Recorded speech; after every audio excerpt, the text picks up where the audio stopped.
Hello guys, আসসালামু আলাইকুম। আপনারা সবাই কেমন আছেন? আশা করি আপনারা সবাই ভালো আছেন।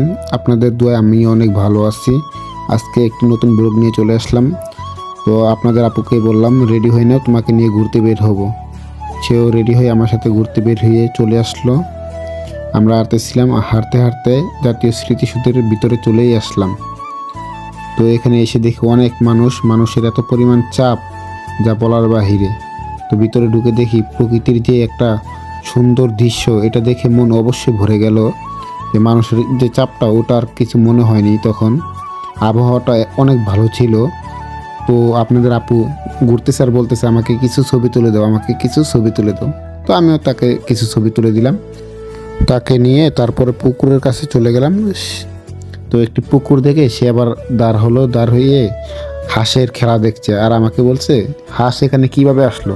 আমি বললাম এখানে মানুষ হয়তো বা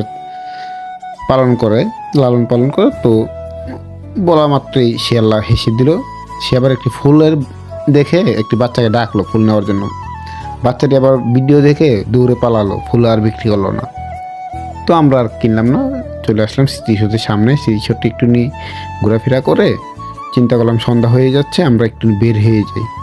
তো বলা মাত্র সেও বললো আচ্ছা ঠিক আছে, চলেন আমরা বেরিয়ে চলে যাই।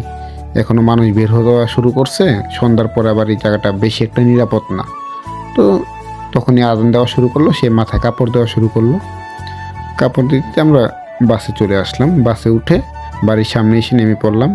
সে আবার ফুচকা খাচ্ছে, আমি আবার একটু ভিডিও নিচ্ছিলাম। সে নিজেও জানে না যে আমি ভিডিও করতেছি। পরে অবশ্যই একটু খেয়াল করলো।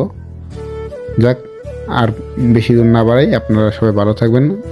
আসসালামু আলাইকুম। আমাদের জন্য দোয়া করবেন যে পরবর্তীতে এর চাইতে ভালো একটি ভিডিও নিয়ে চলে আসতে পারি আপনাদের মাঝে। আল্লাহ হাফেজ, টাটা।